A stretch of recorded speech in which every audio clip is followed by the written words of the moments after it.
And you guys use that really effectively in the film. There are a couple of instances that I remember from my viewing of the film where and I may be misremembering it, but my impression was the track drops to things become very quiet.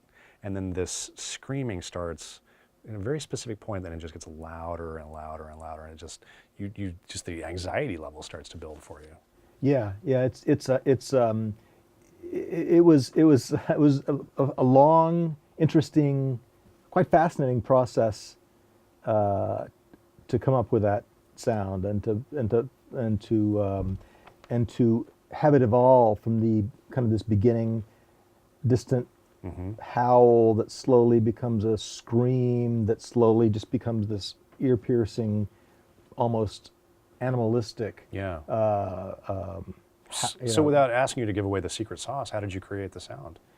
Well, I built the Siren. I got an air raid siren and put it inside a steel drum, and we rigged it up, took it out in the desert, and fired it up. And that was sort of I would say in quotes, the pure component of the sound.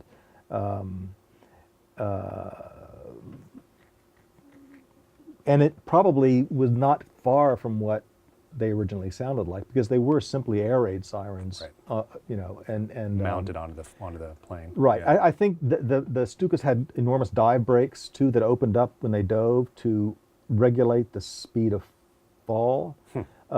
I'm sure they added something to the sound, but most of it was the sirens themselves.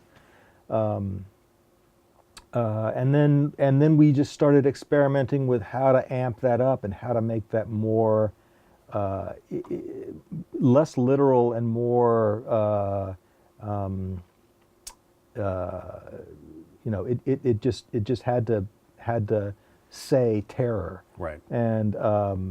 And unstoppable terror. Right. There were very few anti-aircraft guns on the beach. They really didn't have much of a defense against these things. Yeah. The ships had some defense, but And the ships could actually, the faster ships could actually weave and move out of the way of the planes once they had committed to their dive. Because once they committed to the dive, because the planes were that slow. they couldn't. Well, once they'd committed to their dive, and they were diving fairly fast, they couldn't like shift to the right or the left. They were committed, and they were going so fast that the plane actually had a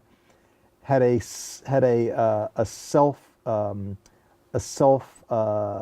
correcting device on board, which, in case the pilot blacked out during the during the dive. term, Really? Yeah. that the plane would pull out and fly off into a certain direction, which became their Achilles heel, because the people on the ground began to realize, we know which way that plane's going to go when he pulls out of his dive, and that's where we're going to fire. So they could aim for that. yeah. So but the siren was something that was mentioned a lot in the historical references, and we knew it would be very important. So that was one thing he mentioned when we first talked about Dunkirk. I had read the script. He just gave me kind of a brief, rundown of the things he was thinking, and